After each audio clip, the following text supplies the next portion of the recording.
अस्सलाम वालेकुम नाज़रीन, आप देख रहे हैं मेरा यूट्यूब चैनल और मैं हूँ सहरिश सुहेब और मेरे साथ मौजूद है मेरे साथी एंकर आमना अकरम। और आप सभी ने जानते हैं, बोल के स्क्रीन पर देखते हैं और माशाल्लाह बहुत अच्छी लगती हैं ऑन स्क्रीन। ड्रेसिंग सेंस इनका बहुत अच्छा है, तो मैंने सोचा कि आमना से आज कुछ दिल की बातें करते हैं और आमना से पूछते हैं कि उनका करियर अब तक कैसा रहा है और आगे उनके क्या प्लान्स हैं। और यकीनी तौर पर जिनके फैंस हैं वो ये सुनना चाहेंगे कि भाई आमना कैसे आई, कब आई और आगे क्या करने वाली हैं। तो आमना, सबसे पहले मुझे ये बताइए, आपने स्टार्ट कब किया था?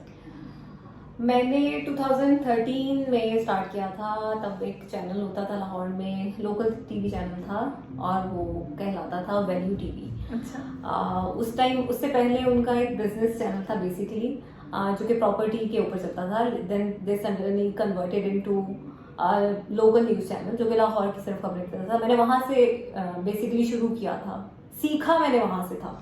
तो आपने भी मैस कम्युनिकेशन में मास्टर्स किया? हाँ, मैंने मैस कम्युनिकेशन से मास्टर्स किया। अच्छा, तो यही सोचा था कि जब मैथ्स कॉम में मास्टर्स करी होंगी तभी सोच लिया था कि इसी फील्ड में आना है, या फिर? मैंने बिल्कुल भी नहीं सोचा था कि मैं इस फील्ड में आऊंगी। अच्छा। मुझे स्क्रीन पे आना ही बहुत बुरा लगता था। मुझे लगता था कि सिर्फ मतलब लोग तैयार होकर बैठ जाते हैं, क्या कुछ भी नहीं करते। मुझे बिल्कुल शौक नहीं था स्क्रीन पर आने का, और खासकर न्यूज एंकर। तो शौक था क्या? मुझे कॉरेस्पॉन्डेंट बनने का शौक था। तो कॉरेस्पॉन्डिंग तो भी स्क्रीन पे आते हैं। हाँ, लेकिन वो इतना तैयार होकर नहीं आते। अच्छा अच्छा, तो फिर आमना आई कैसे आप? हाँ, बेसिकली मेरे एक टीचर होते थे कंबो साहब, उन्होंने मुझे DW भेजा था। शफीक कंबोसा। हाँ, शफीक साहब। उनको लगता था कि मैं अपनी पूरी क्लास की बड़ी एक काबिल सी स्टूडेंट हूँ, तो उन्होंने मुझे एक दफ़ा DW भेजा था और कहा था कि तुम वहाँ पर जाकर ऑडिशन देकर आओ।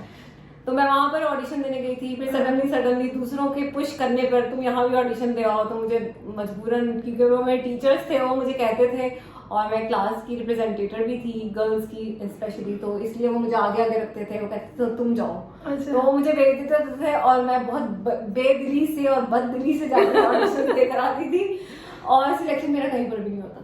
अच्छा। ये मैं इसमें कामयाब थी।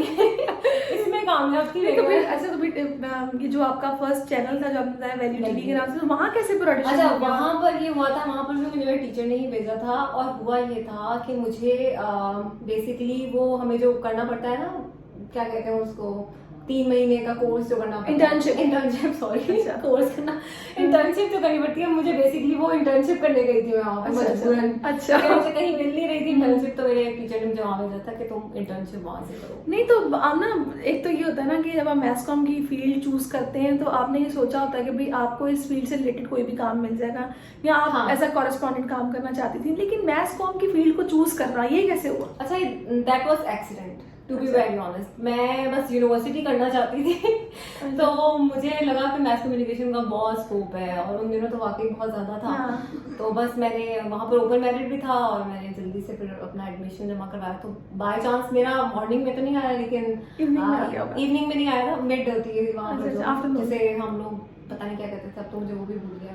अच्छा, replica. That was replica at that time.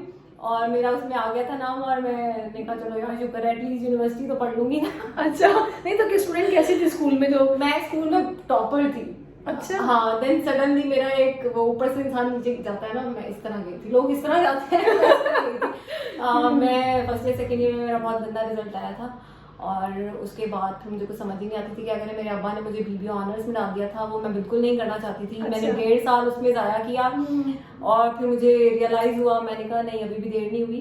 तो मैंने रियलाइज़ कर लिया है कि मैं BBA ऑनर्स नहीं कर सकती, तो मैंने फ़ौरन छोड़ा। मैंने बैचलर्स के एग्जाम्स दिए प्राइवेटली, और फिर मैंने मास्टर्स में एडमिशन लिया। चलो जबरदस्त। लेकिन ये है कि फिर आपने यूनिवर्सिटी से मास्टर्स कर लिया और आप इस फील्ड में भी आ गई। अच्छा, अगर आमना, वैसे मुझे आमना बाय नेचर बहुत चूजी लगती है, मतलब ये हर किसी को अपना दोस्त नहीं बनाती, ये बहुत ज़्यादा घुलती मिलती नहीं है, मुझे ये लगता है। क्योंकि मेरी आमना से पहले मुलाकात से दुनिया टीवी में हुई, लेकिन वो उतनी क्लोज उस तरह से नहीं थी कि मैं इसको बहुत अच्छे से जानती जो मेरी इससे मुलाकात बोल टीवी में आके हुई है। तो यहाँ रह के जितना मैंने इसको जज किया है, मुझे तो ये काफी चूजी लगती है। हाँ, मैं चूजी हूँ, क्योंकि मुझे ऐसा लगता है कि जो आपके कलीग्स होते हैं वो आपके कलीग्स होते हैं, जो आपके दोस्त होते हैं वो आपके दोस्त होते हैं। और सीरियसली मेरा ये, मैं इस चीज पे अभी भी कायम हूँ कि जो आपके हर दूसरा बंदा जो आपसे बात करता है, जरूरी नहीं वो आपका दोस्त हो। और मैं किसी को दोस्त समझती भी नहीं हूँ, मैं बहुत कम दोस्त बनाती हूँ, और फिर मैं जब दोस्त बनाती हूँ तो फिर मैं उनके लिए कुछ भी करती हूँ। ये मेरे दोस्तों को पता है।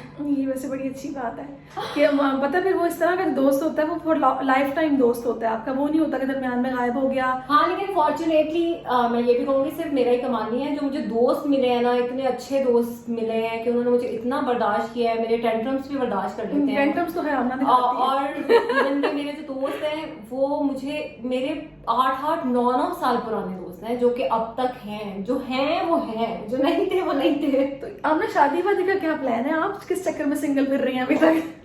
भाई शादी के लिए कोई लड़का ढूंढ रही हूँ, किसी को नजर में कोई है तो बता दो।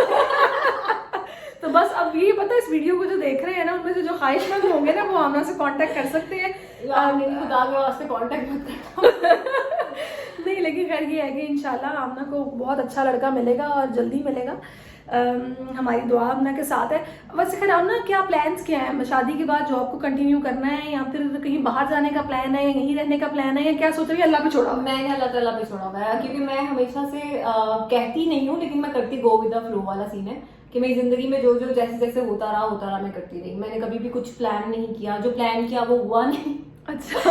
और जो नहीं करती प्लान वो हो जाता है। तो बेसिकली इन दी एंड सब कुछ अल्लाह ताला पे छोड़ दिया है, जैसे जैसे होता जाएगा वैसे वैसे करती रहूंगी। अच्छा, बहन भाइयों के साथ कैसे आपके टर्म्स हैं? मेरी मतलब बहनों के साथ स्पेशली मेरे बहुत अच्छे टर्म्स हैं कि लाइक मैं उनसे रोजाना बात करती हूँ, वो भी वीडियो कॉल पे, और मैं उन्हें बहुत मिस करती हूँ। सीरियसली मैं उनसे अपनी हर ये बात कोयटा जाती रहती है, इनका कोयटा वाली जो बाजी है ना, उनसे बहुत मोहब्बत है, मैं बता रही हूँ। उनके साथ मेरी बहुत ज्यादा, वो मेरे थिक एंड थिन में मेरे साथ रही हैं। अप्स एंड डाउन में साथ वो मेरी हेल्प कर सकती थी जहाँ जहाँ पर उन्होंने मेरी बहुत हेल्प की है। ये करियर बनाने में उनका भी बहुत बड़ा हाथ है, स्पेशली मेरी अम्मी का। बहुत अच्छी बात है ये। और बहन भाइयों में ऐसा ही प्यार होना चाहिए कि जो बिल्कुल साथ खड़े हों, मुश्किल में भी, और खुशी में तो खैर खड़े होते ही हैं।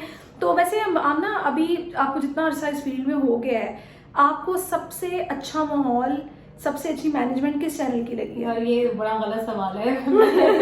चैनल में बैठी हूँ मैं, वहाँ में बैठ के किसी और चैनल की अच्छाई नहीं बयान कर सकती। हर चैनल का अपना एक कहीं ना कहीं आपको कुछ ना कुछ मिलता है, आप हर चैनल से कुछ ना कुछ लेके निकलते हैं।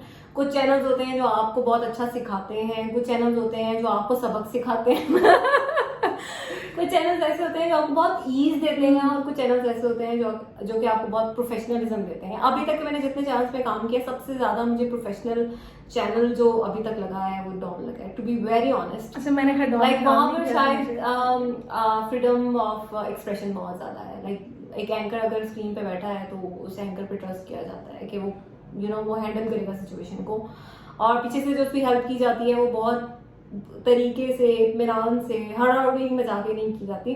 तो मेरा प्रोफेशनली अगर देखा जाए तो सबसे अच्छा हो रहा है। नियो से चूंकि मैंने इन कैश लेना शुरू किया था, तो नियो ने एक बड़ा पार्ट प्ले किया था। लेकिन सबसे ज्यादा मुझे अभी तक जितने भी चैनल्स में काम किया है, CNBC सबसे बेस्ट था, टू बी वेरी ऑनेस्ट। इतना फ्रेंडली चैनल मैंने आज तक नहीं देखा। वो हम लोग कहते होते थे घर वाला माहौल है।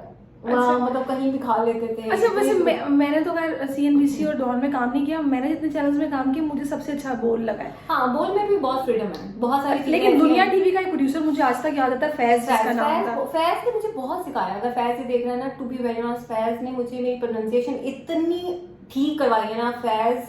Faiz was one of the finest producers जिनको वो बिल्कुल पैनिक नहीं करता था, और बड़ा अच्छा प्रोड्यूसर था। अच्छा, खैर हम ना अभी बातें तो खैर सारी हो ही रही है। मुझे ये बताएं कि आपको इस फील्ड में जाहिर सी बात है लोग लड़कियों को अप्रोच करते हैं। ये अब ये मत कहना कि नहीं करते, करते हैं। तो कितने लोगों ने प्रपोज किया, ये बताना है कि नहीं बताना? मैं सच बोल रही हूँ, मैं कसम से झूठ नहीं बोल रही। मुझे कभी किसी ने प्रपोज नहीं किया। लाइनें बहुत मारते हैं। मुझे कभी किसी ने प्रपोज नहीं किया, कभी किसी ने तमीज से नहीं कहा कि आपसे शादी करना चाहता हूँ या व्हाटएवर। सबने लाइनें मारी हैं। मैं मैसेजेस रोज पढ़ रही होती हैं, आप बहुत अच्छी हैं, ये जो अच्छा, वैसे ज़हन में है कि लड़का कैसा चाहिए? इंसान का बच्चा चाहिए। अच्छा, कुछ लोग होते हैं ना, वो लोग, उनकी प्रेफरेंसेस होती हैं। जैसे माविश से मेरी से बात होती थी, वो कहती थी मेरी हमेशा से ही होता था कि मुझे वेल एजुकेटेड लड़का चाहिए, भले दिखने में मुनासिब हो लेकिन वेल एजुकेटेड हो, इसमें कॉम्प्रोमाइज नहीं करूँगी। नहीं, मुझे लगता है कि पढ़ा लिखा होना जरूरी नहीं है। कुछ लोग पढ़े लिखे जाहिल भी होते हैं, मैंने बहुत सारे अपनी ज़िंदगी में देखे हैं, इसलिए मैं इस चीज़ को प्रेफर नहीं करती। मेरा ख्याल है एक किसी का अच्छा इंसान होना बहुत ज़्यादा मैटर करता है। एक ऐसा इंसान जो आपकी रिस्पेक्ट करता हो ना, तो ऑब्वियसली अगर वो आपकी रिस्पेक्ट करता होगा, आपका ख्याल रखता होगा, तो वो आपको उसी तरह अच्छे तरीके से जिंदगी में लेकर चलेगा। वहीं से फिर उसकी तरबियत का भी पता चल जाएगा। तो फिर एजुकेशन का क्या करना है, अगर उसके पास कोई एक ऐसा आमदनी का जरिया है कि वो आपको खुश रख सकता है, तो आई थिंक कि ये काफी है। अब मैं ये भी नहीं कह रही कि मैं किसी एक ऐसे बंदे जमींदार से शादी कर लूंगी मैं ठीक रहूंगी, ऐसा भी नहीं है। मतलब मैं इस तरह नहीं, मैं कोई हार्ड एंड फास्ट रूल नहीं रख सकती हूँ इसके अंदर कि मुझे कोई बहुत ही ज्यादा पढ़ा लिखा वेल एजुकेटेड इंसान चाहिए, नहीं ऐसा नहीं है। मैं लाइफ पार्टनर के मामले में सिर्फ एक मामले में चूजी हूँ, मुझे ऑनेस्ट लोग बहुत ज्यादा पसंद है, बहुत ज्यादा पसंद है, जो आजकल बहुत कम होते हैं। रिस्पेक्ट करता और ऑनेस्ट होना, मेरा ख्याल ये बहुत दो बड़ी चीजें हैं जो एक इंसान में हो तो आप उससे शादी आराम से कर सकते हैं। बाकी बहुत अच्छी बात आपने कही है। और अगर एक पढ़ा लिखा भी है, रिच भी है, ऑनेस्ट नहीं है या रिस्पेक्ट नहीं करता, तो उसके अमीर होने का और वो कोई फायदा नहीं है, कोई फायदा नहीं है। मैंने ऐसे से लोग देखे हैं जो इंटरनेशनली मतलब बाहर से पढ़ के आए, इतना एक्सपोजर होने के बाद जाहिल मतलब कि ऐसे औरतों को ट्रीट करते हैं कि यार इसका ब्रॉटअप किस तरह के माहौल में हुआ है, दिखने में तो बिल्कुल ऐसा नहीं लगता। लेकिन खैर नसीबों की भी बात होती है, बस अल्लाह ताला सबके नेक नसीब करे। जितनी लड़कियां जिनकी भी शादी होनी है उनको अच्छे लड़के मिल जाएं। अच्छा आमना, वैसे मुझे ये बताओ कि सोचा क्या है, मतलब आगे अपने फ्यूचर को लेके करियर के लिहाज से प्रोग्राम करना है, क्या करना है? अच्छा, जब मैं यहाँ पर आई थी तो मुझसे एक सवाल पूछा गया था, आप प्रोग्राम करना चाहती हैं? तो मैंने बड़ी ऑनेस्टली जवाब दिया था कि मुझे लगता है कि मैं अभी उस लेवल पे नहीं पहुंची हूँ कि मैं प्रोग्राम कर सकूँ। देन आई रियलाइज कि नहीं, you have to do something like that, कि आपको प्रोग्राम करना चाहिए। मतलब मुझे लगता है कि अब कि मैं करना चाहती हूँ, जो ऑनेस्ट सी बात है। नहीं वो तो पहले एक टाइम था कि मैं कहती थी कि नहीं अभी मैं, लेकिन नहीं, अब मुझे लगता है कि मैं कर सकती हूँ और करना चाहूंगी। चलो इन फ्यूचर बोल एक ऐसी ऑर्गेनाइजेशन है कि जहाँ पे मौका मिलता रहता है, और मौका यहाँ पे फेवरेटिज्म बिल्कुल भी नहीं है। तो इंशाल्लाह आगे आपको भी, अगर आप मैनेजमेंट से बात करेंगे तो आई थिंक सो आपको भी मौका मिलेगा, क्योंकि हम सबको यहाँ पे मौका मिला है।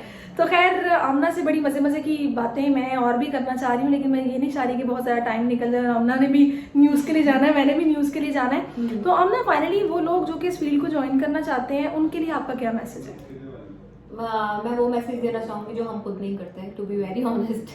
खुदा के वास्ते पढ़ा करें, बेशक किताबें पढ़ा करें, अखबार पढ़ा करें, कुछ भी पढ़ा करें। आमना पढ़ती है, कभी कभी हम मजाक में कहते हैं वो हमारा गूगल कहाँ पे है यार, आमना को हम कहते हैं गूगल कहाँ पे है। आपको ना चीजों का मतलब, मैंने आजकल देखा है, आजकल की जनरेशन में, हम लोग 90s वाली जो जनरेशन है उसको तो फिर भी थोड़ा बहुत नो हाउ है, लेकिन मैंने आजकल की जनरेशन में देखा है कि बस टीवी पे आना है, पढ़ना। हाँ एग्जैक्टली, लाइक आपके अंदर मतलब कंटेंट तो एक चलो अलग चीज है ना, हम न्यूज को अलग रख देते हैं। मैंने नोटिस किया है कि हमारे पास आजकल के बच्चों में जनरल नॉलेज बहुत ज्यादा कम है। हाँ, आजकल के बच्चे बोल बहुत अच्छा सकते हैं, इसमें कोई शक नहीं है, बोलते बहुत अच्छे हैं। उनका जो सो कॉल्ड कंटेंट क्रिएटर्स हैं वो अपनी तरफ से कंटेंट सिर्फ ये बनाते हैं कि हम कपड़े कहाँ से पहन रहे हैं और हम जा कहाँ पर रहे हैं और हम खा कहाँ पर रहे हैं, लेकिन बिल्कुल उस तरह के जहाँ हम जा रहे हैं उस जगह का मतलब बैकग्राउंड क्या है, उस जगह पर क्या कुछ होता रहा है, कुछ पता हमें नहीं पता। अच्छा वैसे मैं बताऊँ टू बी वेरी ऑनेस्ट, मैंने इस फील्ड में ऐसी कई लड़कियां देखी हैं जिनका कंटेंट जीरो होता था और उनका पूरा फोकस होता था मैं ऑन स्क्रीन कैसे आ रही हूँ, मेरा कॉन्फिडेंस शेक हो जाएगा अगर मैं अच्छी नहीं लगूंगी तो। नहीं, वैसे मुझे लगता है कि हमारी जो स्क्रीन है उसकी रिक्वायरमेंट है ये कि हम अच्छे लगें, और मेरा ख्याल है कि ये जरूरी भी है। लेकिन समटाइम अच्छा मेरे लिए पर्सनली ये है कि अगर मुझे लग रहा है ना कि मैं अब जो मैंने अटायर लिया है, जो मैंने ड्रेसिंग की है, जो मैंने बाल बनवाए हैं, अगर मैं उसमें ईजी हूँ ना तो मैं खबरें बहुत अच्छे तरीके से पढ़ सकती हूँ। लेकिन अगर मैं अनईजी हूँ ना, कहीं मेरे बालों में कोई मसला आ रहा है और मुझे नहीं समझ में आ रहा कि मेरे बाल कैसे बने हुए, तो मैं बहुत अनईजी हो जाती हूँ, मेरे लिए स्क्रीन पे पढ़ना बहुत मुश्किल हो जाता है। अच्छा हाँ, ये होता है, कुछ लोग थोड़े से नर्वस फिर हो जाते हैं, उनको नहीं उस तरह से मजा भी नहीं आ रहा था काम करने का, तो वो फिर फंबल करना शुरू कर देते हैं। खैर मैं आपसे फाइनली ये पूछना चाहूंगी, फारिग वक्त में क्या करती हैं आप? मैं फारिग वक्त में कुछ भी नहीं करती। रेस्ट मतलब मजा क्या करने में आता है? क्या नहीं, मुझे सुकून में रहना बहुत पसंद है। मतलब लोग कहते हैं कि नहीं यार ये हो ही नहीं सकता घर में क्या करते हुए, यार मैं ऑनेस्टली ना अकेली बैठती हूँ और मैं अपने आप का बहुत ज्यादा टाइम स्पेंड करती हूँ। हाँ, मैं अपना बहुत ज्यादा जायजा लेती हूँ कि मतलब मैं क्या हूँ। वरना अमूमन लड़कियां पार्लर से ले आती हैं, सैलून मैं जाके आज अपने तक नहीं गई। पेडिक्योर करा लिया और अपना फेशियल करा लिया, और ये नहीं, मेरा मैं नहीं जाती, फ्री टाइम मैं है। बिल्कुल भी सैलून नहीं जाती मैं। अच्छा। मैंने आज तक फेशियल भी नहीं कराया, ये किसी को यकीन नहीं ये आता, नेचुरल लेकिन ये मतलब सच बता रही हूँ मतलब तो नहीं मैं। है। लेकिन ये हकीकत है कि मैं जब अकेली होती हूँ ना, तो मैं अकेली बैठी रहती हूँ, मैं उसके लिए मुझे कुछ करने की जरूरत नहीं है। मतलब मैं आप अकेले अपने बहुत साथ खुश टाइम रहती हूँ। स्पेंड करना आपको अच्छा लगता है? हाँ बहुत। मैं तो बहुत करती क्या हो, मतलब सोचती हो? सोचती हूँ, मैं बहुत बड़ी ओवर थिंकर। मतलब मैं यही कहने लगी थी, चलो अकेले अपना टाइम स्पेंड करके कुछ होते हैं ना, ओवर थिंकर होते हैं। मैं बहुत बड़ी ओवर ये अच्छी बात है वैसे ओवर थिंकिंग। नहीं, मेरा ख्याल है ओवर थिंकिंग अच्छी बात है, लेकिन अपना जायजा लेना बड़ा जरूरी है, बहुत ज्यादा जरूरी है। आप अपना जायजा जब लेते हैं तो उसके अंदर से जो आपका एनालिसिस होता है, जो कंक्लूजन आप निकालते हैं, उसमें कुछ चीजें ठीक होने वाली होती है, उस पे अमल हो भी पाता है या नहीं? पहले मैं जो थी ओवर थिंकिंग को बहुत नेगेटिव साइड पे ले जाती थी। अच्छा। लाइक मैं अपने बारे में सोच रही हूँ कि मैंने ये गलत किया, ये गलत किया, ये गलत किया है, तो मैं वो अपने आप को सिंपैथी देना शुरू कर देती थी कि मैं हाय बेचारी। लेकिन अब मैंने उन चीजों को ऑपोजिट कर दिया है कि मैं अब जब अपने बारे में सोचती हूँ तो मैं सोचती हूँ कि इसको अब मैंने ठीक कैसे करना है। अब मैं उस तरफ से गई हूँ, अब थोड़ा सा चेंज हो गया डायरेक्शन। मैं मतलब पहले कर पाती हो ठीक? हाँ अल्हम्दुलिल्लाह, मैंने बहुत सारी चीजें ठीक की। मैंने अपने गुस्से पे बहुत कंट्रोल किया है। ये आमना वैसे मूडी काफी है, ये हम सबको पता है, हम सबको पता है कि आमना मूडी है, लेकिन खैर आमना बहुत अच्छी है। Aamna is such a sweet person, और किसी का दिल नहीं दुखाती। मूड खराब हो बोल देती है, लेकिन पीठ पीछे कुछ नहीं बोलती, ये इसकी सबसे अच्छी आदत है। और she is a very good friend, very good listener, आपको मशवरे बहुत अच्छे देती है। अगर आप इससे बैठ के दिल की बात करो तो उसको इत्मीनान से सुनती है, और कभी ये नहीं करती कि आपकी बात को इंपॉर्टेंस ना दे और आगे बढ़े, कभी मुझे अपने बड़े मसले हैं, चलो वहाँ बस ठीक है, तुम्हें जो भी प्रॉब्लम है होगा, ये ऐसी बिल्कुल नहीं है। तो खैर मेरी दुआ है कि इसको कोई अच्छा सा लड़का भी मिल जाए, उसकी शादी हो जाए। लड़का इसे कैसे चाहिए इसने बता दिए। अब जो लोग देख रहे हैं वो अगर रब्ता करना चाहते हैं तो जनाब स्पेस मतलब फ्री है, कोई मसला नहीं है, आप कांटेक्ट कर सकते हैं। मुझे इजाजत दीजिए, अपना बहुत ख्याल रखिए, अल्लाह हाफिज़।